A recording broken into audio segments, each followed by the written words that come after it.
finding and affording a place to live in Central Ohio.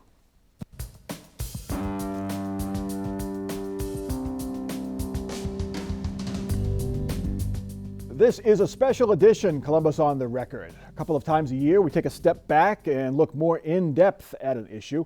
Our topic tonight affects every one of us that has a roof over our head and those who lack a roof. That is housing.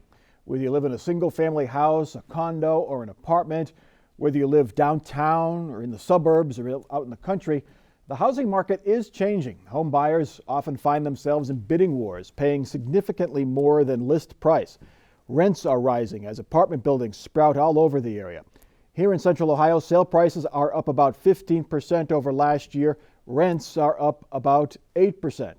Needless to say, most people have not seen pay raises of 15 or 8%. So for all the growth we have seen, many of our neighbors find it hard to pay their mortgage or rent. Experts predict Central Ohio's population will hit 3 million in 25 years. During this program, we'll look at where all those extra people are going to live and how we're all going to be able to afford to pay those housing costs. Joining us is Stephanie Hightower, President and CEO of the Columbus Urban League. Stephanie Moulton, Housing and Consumer Finance Professor at OSU's Glenn College of Public Affairs.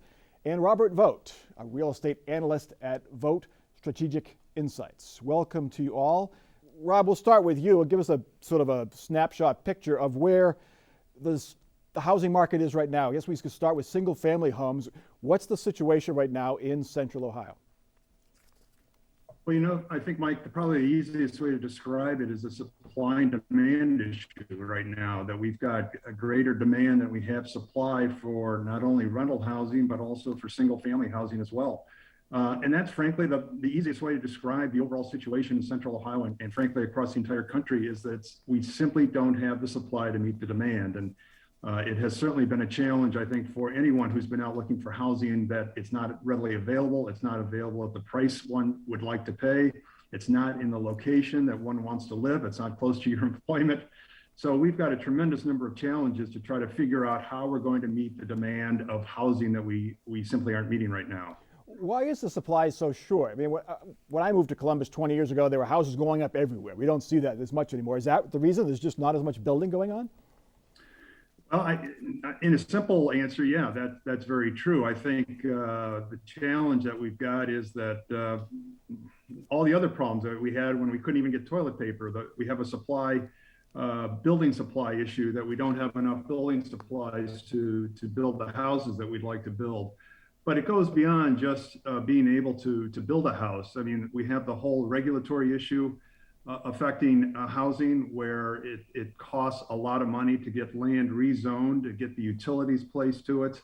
And then we've got the whole problem that we're simply running out of land, and that gets to your issue about where will people be living by 2050 with the number of folks that we have moving to Central Ohio. So I think it's also a land issue, that we don't have developable sites where people want to live. So even though it's a complicated issue in terms of all the problems that are contributing to the shortage of housing, when you start to look at the individual cases of what's going on, it's fairly easy to explain. It really is a supply and demand issue. Stephanie Hightower, what is the situation among the folks you serve at the Columbus Urban League? What are they dealing with as far as finding housing and paying for housing? Thank you for the conversation today. And so, yeah, Rob, I think we're talking about two different demographics here. There's not enough affordable housing in this community right now. And so for Black and brown people, those who are marginalized, folks that are living in generational poverty, the affordable housing needs are great. You also look at the disparities that have been illuminated by COVID, that were already in place, but the redlining of neighborhoods, policies that don't allow Black and brown people to live outside of certain areas still exist, and we need to look at those policies. Here at the Columbus Urban League, we have right now, we are a part of the dissemination of dollars for housing. We have 1,200 applications in the queue right now that are waiting to be processed. We received just in the month of October, since the 11th, we have had over 850 calls for housing subsidy because people are either being evicted or they have the potential of being evicted and they cannot pay their rent or they cannot pay their mortgages. And so I think there's two, this is a tale of two cities where we have individuals who can afford but can't find housing stock. And then you have those individuals who there is no affordable housing for them. And then with COVID exacerbating the unemployment rate, there are many people who are facing the potential of losing their homes or facing eviction. Stephanie Moulton from OSU's Glenn College of Public Affairs. COVID has to have just exacerbated this. Stephanie Hightower mentioned that COVID has just, further pressure on folks to pay their rent and pay their mortgages. Yeah, absolutely. I mean, I think one thing that you may not realize, about 15% of homeowners with a mortgage went into a forbearance at some point during COVID. So what that means is that, to Stephanie Hightower's point, we really have two markets here. We have a market of people who are owning their home and are thriving. And then we have a market of individuals who have experienced income losses and shocks, and they're struggling. And so for those individuals, a lot of those have rolled off of forbearance now. So forbearance is a program that thankfully came around to prevent widespread defaults like what we saw during the Great Recession. So basically, if somebody was struggling to make their mortgage payment or simply had a loss of income, most mortgage companies would allow that individual to receive a kind of temporary moratorium on that mortgage payment. And many of those individuals, about 79%, are repaying their mortgages now. But there's 20% that aren't, and that's the group that I'm worried about too. So I'm worried about those individuals. Most of them are lower income. They have FHA loans. They are in Black and brown communities, and they are still struggling to pay that mortgage payment. So they're still in a forbearance. And so the end of 2021 is when most of those forbearances are going to expire. And I'm worried about what's going to happen to the ability of those individuals to continue to afford the housing that they already have. And then we're also seeing the same with evictions. Like Stephanie mentioned, evictions were down. There was an eviction moratorium during COVID, but evictions are starting to peak back up in Central Ohio to the rates that they were at pre-COVID, which, we're, again, as the situation, as we move into the beginning of 2022, this is something we've got to keep our eyes on. So as we continue into the discussion, we'll try to get to some of the possible solutions for this. But Stephanie, as we continue to set the scene, what are you seeing as far as evictions and the end of the eviction moratorium, which happened in September of this year? The loss of affordability in Franklin County is just huge. Right now there's only 4,280 fewer rentals for under $500 a month. And so to Rob's point, the supply and demand is just not there. And, when you have a housing wage, is only about $19.83 an hour, there's no way that you can afford the current housing opportunities that exist for Black and brown people. And so, minimum wage issues are a big factor. Those people needing to move up the minimum wage so that people can actually pay their rent. There has to be, I think, a lot of policy changes that we need to take a look at. And I'm sure Stephanie Moulton can really talk more about what those policy issues that, when we look at, the eviction process in particular, once an individual or a family, once they get to the court system, then the judge does not have the ability to reverse the eviction.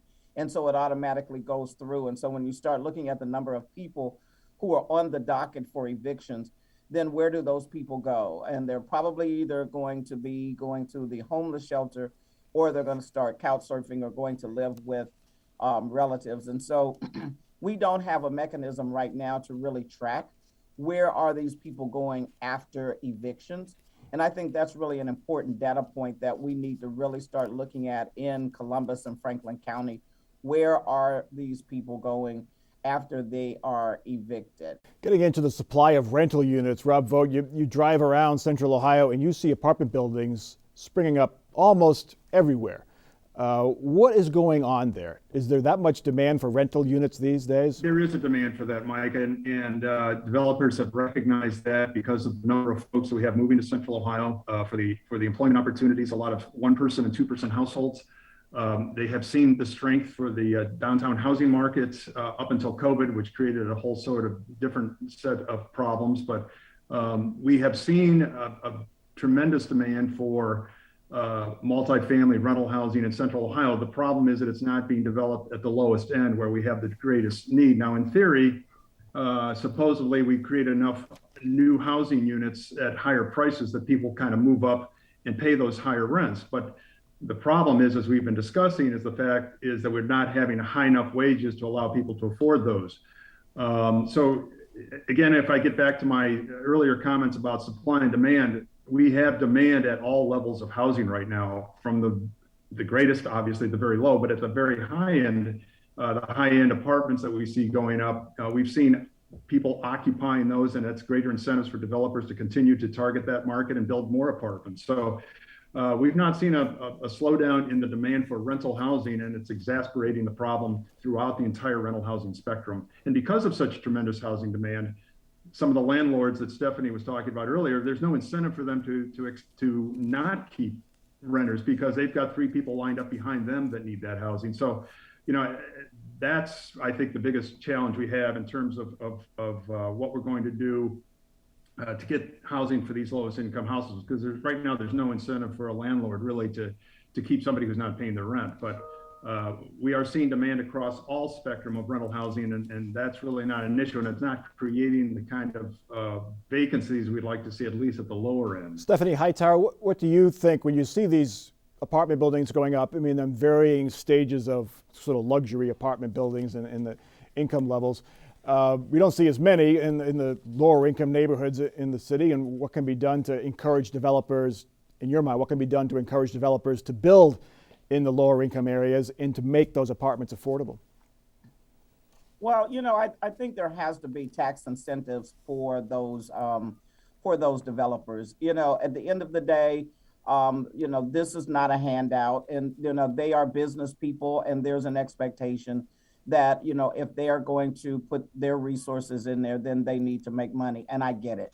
And so how do we begin to look at it? And I think this is where we have to depend on government to start looking at how do we incentivize these developers so that they will feel comfortable with developing those kinds of affordable housing units in the core city. Other than CMHA under Charles Hillman, no one else is actually building, those kinds of subsidized units. And, the other thing would be, places like Portland, Oregon, where, you might have a building where half of the building might be subsidized units, and other might just be, folks who can afford units.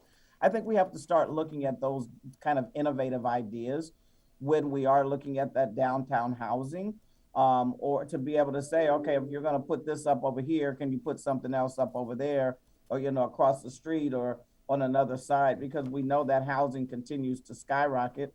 And you're absolutely right. We pass by it every day. We see all the construction going on, but we know that most of those housing units are not for our affordable housing. I have a 30-year-old who I'm getting ready to kick out of the carriage house pretty soon, right?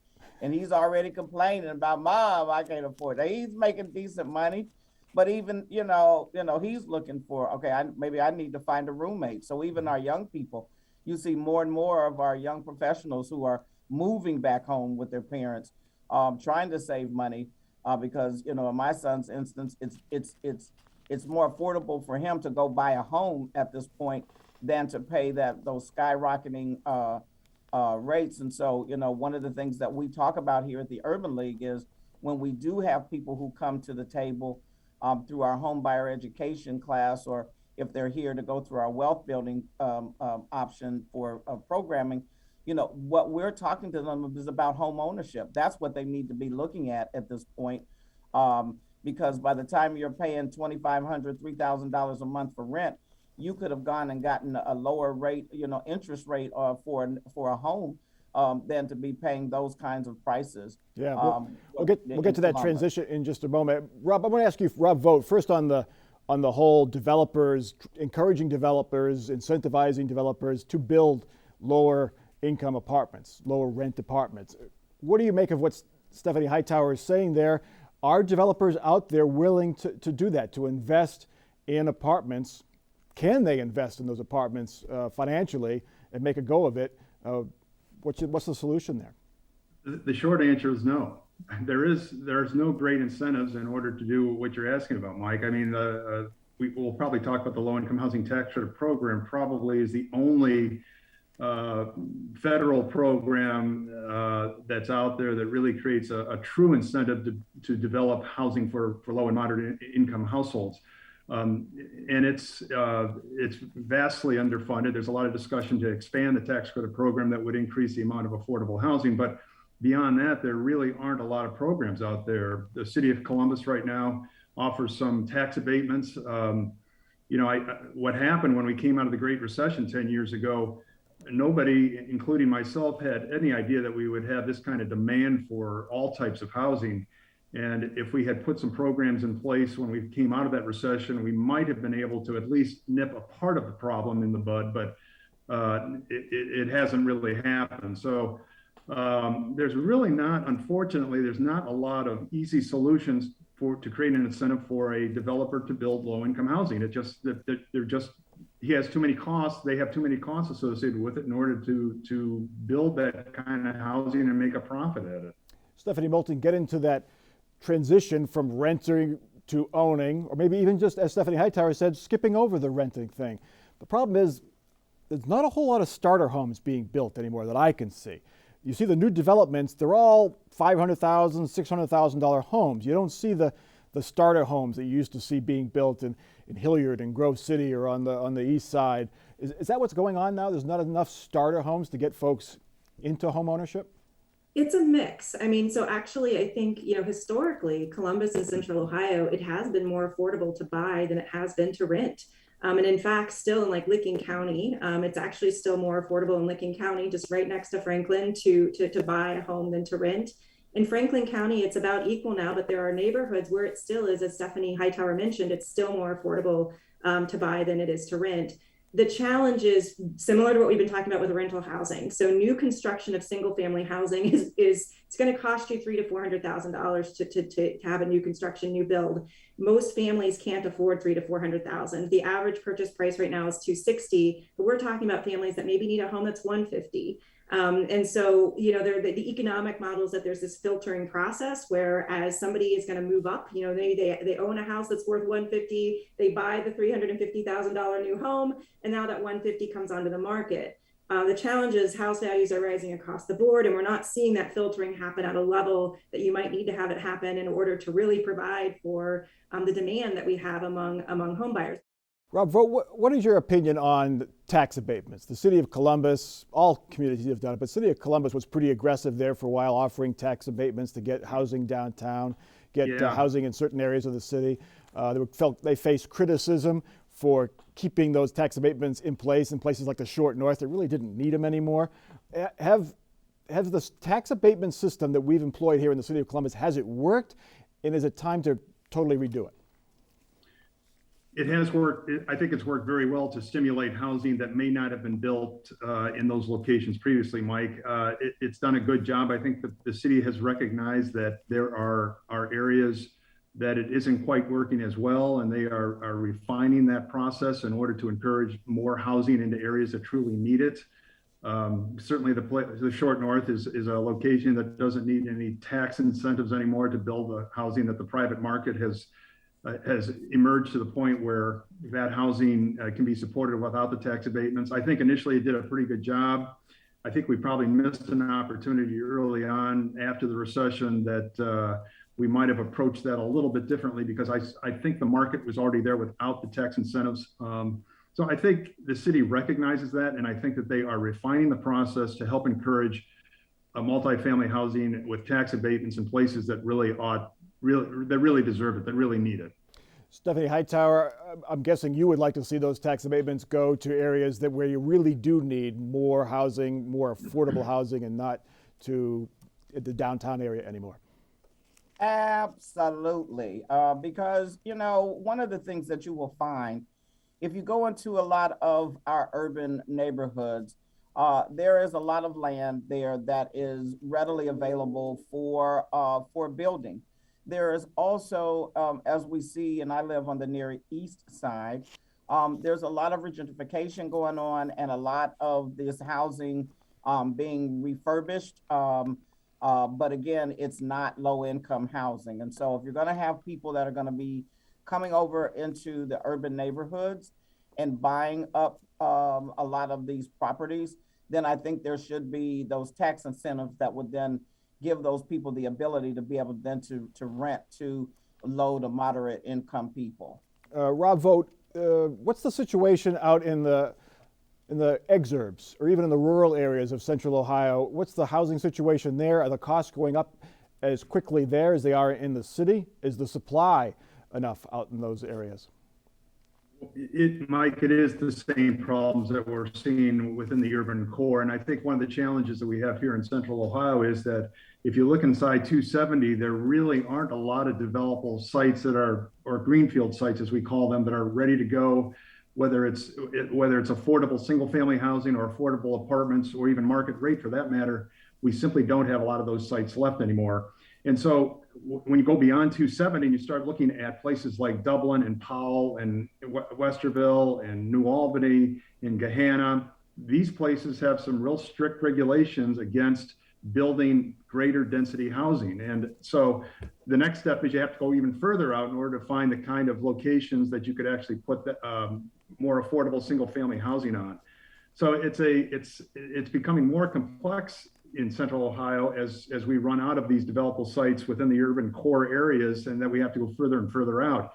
This is reverse redlining that's going on as well. You know, we have to call it what it is. There's a lot of these regulations that are being put into place. This is by design so that you do not get a certain level, socioeconomic level of people who are coming out into these suburban neighborhoods. And so, you know, I think that's one of those conversations that as a county and as a region, we need to start having those uncomfortable conversations about this reverse redlining that's going on in Columbus and Franklin County and our neighboring suburban communities. Stephanie Moulton, we've been dealing with this for centuries, honestly. I mean, how do you overcome this? How do you encourage folks to live in mixed income neighborhoods? I mean, we see gentrification where folks move into lower income neighborhoods and fix up the houses, but then what that does is it forces the lower income folks out who can't afford the taxes or the upkeep on those rents or those houses. How do we, it really takes almost a sea change of our culture right now. It seems like an awful big lift. Yeah, I mean, I think this kind of a conversation is critical. So, I mean, I'm so glad that you're having this conversation. I think part of it is NIMBYism, as Stephanie Hightower mentioned. I mean, I think it's this not in my backyard.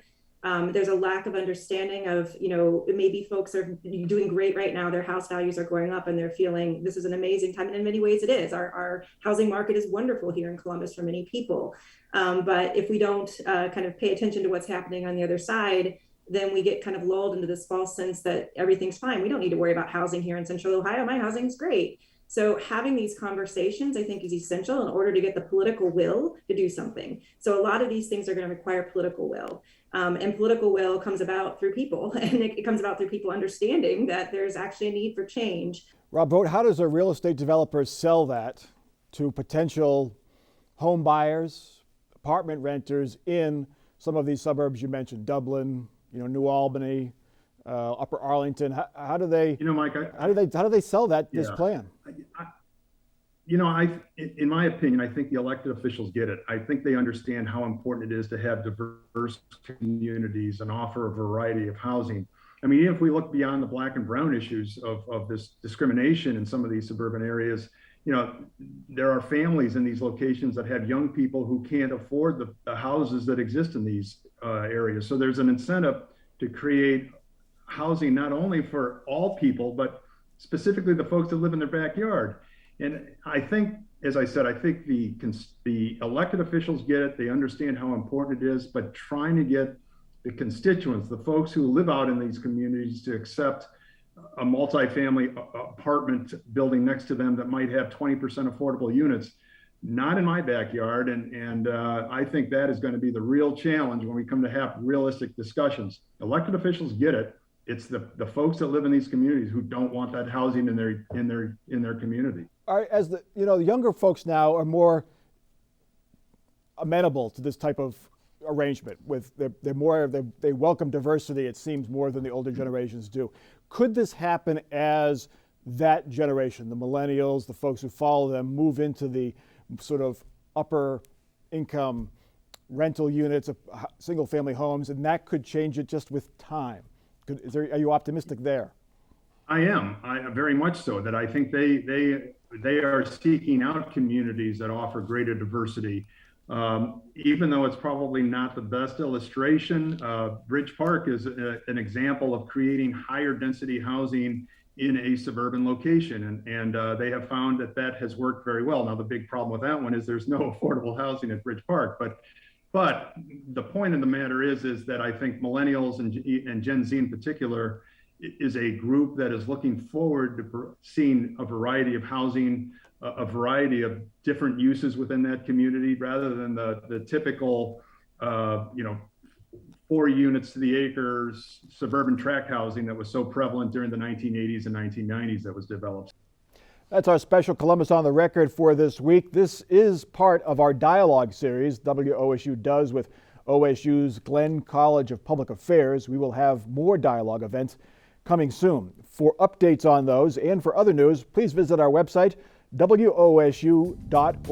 For our crew and our panel, I'm Mike Thompson. Have a good week.